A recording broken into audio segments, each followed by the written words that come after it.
If you have too much inflammation in your body, or you are struggling to lose that stubborn belly fat, you have tried several natural methods and you have been unsuccessful, then using this supplement creatine can be really a big game changer, specifically in reducing inflammation and helping you to lose weight.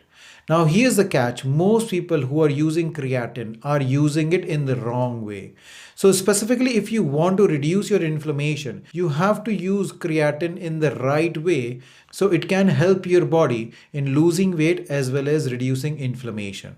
In today's video, I'm going to share with you the most common mistakes that people are making when using creatine and what is the right way of using it so it can help you in stopping inflammation in your body. Hi, I'm Dr. Anshul Gupta, a former Cleveland Clinic functional medicine physician from US. I help people improve their chronic diseases by making personalized functional medicine plans. Now, creatine as a supplement is gaining a lot of popularity.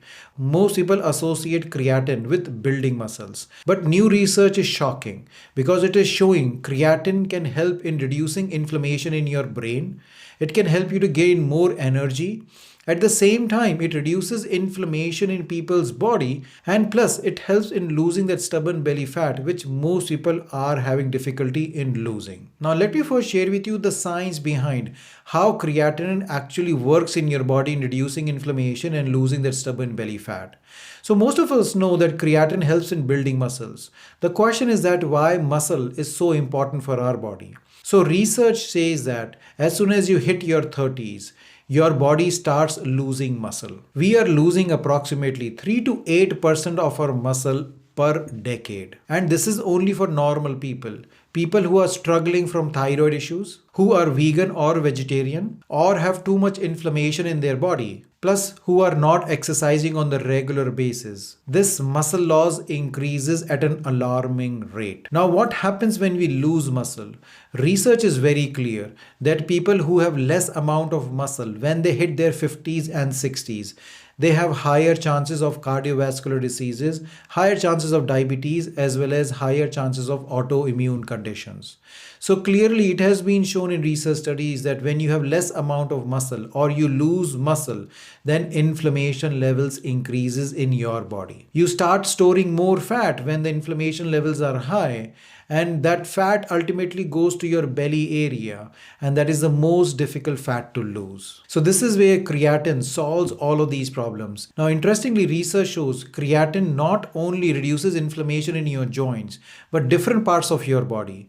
Specifically for your brain neurons, it protects the brain neurons from oxidative damage, and the research studies are supporting that actually using creatine can slow down mental aging and can improve your brain functioning. Plus, creatine also reduces gut inflammation, and thereby once it protects your gut, it protects your whole body. Plus, it reduces CRP as well as IL-6 inflammation chemicals in your body, and by reducing these chemical mediators, it not only protects your joints but your thyroid and other organs of your body. Now let me first share with you the most common mistakes that people are doing when they're using the creatine supplement. And plus, what is the best way of using it? What is the right dosage and the form of creatine? So the very first mistake people do is that they're using creatine only on the workout days. On the days when they are not doing workouts, they will not use creatine. That is not the way to using it, because you need creatine supplement on the daily basis.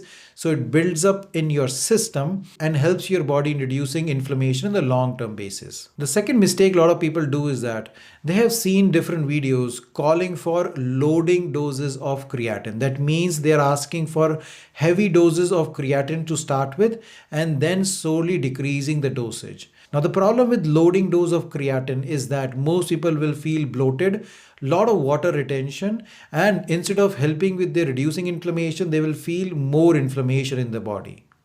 So that is not the right way of using it. Plus, another mistake a lot of people will do is that they take creatine with empty stomach and only with plain water. That is not the right way of using it because the creatine doesn't work in your body if you take it in this way. So now I've told you the mistakes that people are making when using creatine. So what is the right way of using creatine? Let me share with you that. So first is the timing of taking this creatine. So the best time to take creatine is post workout. So if you are doing workouts, whether it is cardio or strength training, you take your creatine immediately after that.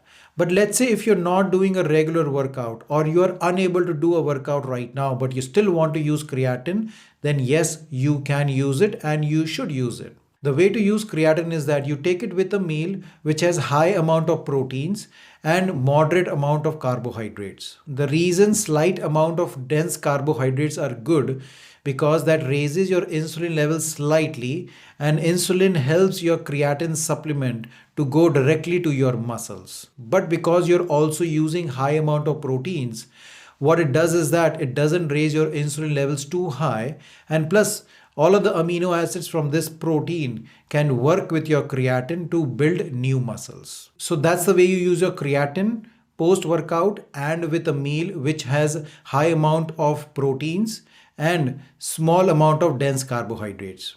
What is the typical dosage? I recommend creatine dosage to be between 3 to 5 grams. Anything more than that, most people will feel bloated. What is the best form of creatine supplement? Creatine monohydrate has the most amount of research that we know of. Yes, there are newer versions of creatine which new companies have come up with, but as they do not have robust research studies supporting their claims, I still use creatine monohydrate. Then the next thing to remember is that you have to boost the absorption of creatine from your gut. Instead of using plain water, take your creatine with water which has Himalayan salt added to it. Again, a pinch of salt is enough because those minerals will again help in transportation of that creatine directly to your muscle cells. So you will see by using this method, you're not only increasing the absorption of creatine, you're also improving the transportation of creatine directly to your muscle cells, as well as by giving the right amino acids, you are helping your body to build new muscles. Plus, this creatine also helps in reducing inflammation, specifically your brain inflammation, your gut inflammation, as well as inflammation in your muscular system and your joints also. As well as it activates the GLUT4 receptors and improves insulin sensitivity.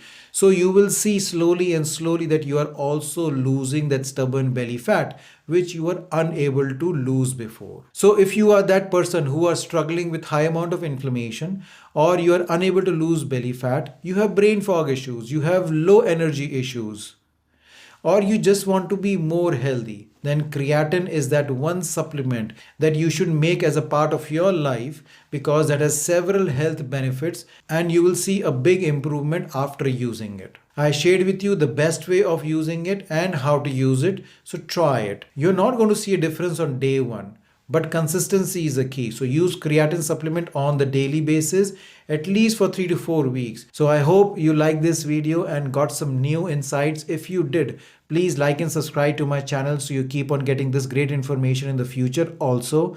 Plus, share this information with others who might benefit from it. Until next time, take care. Bye-bye.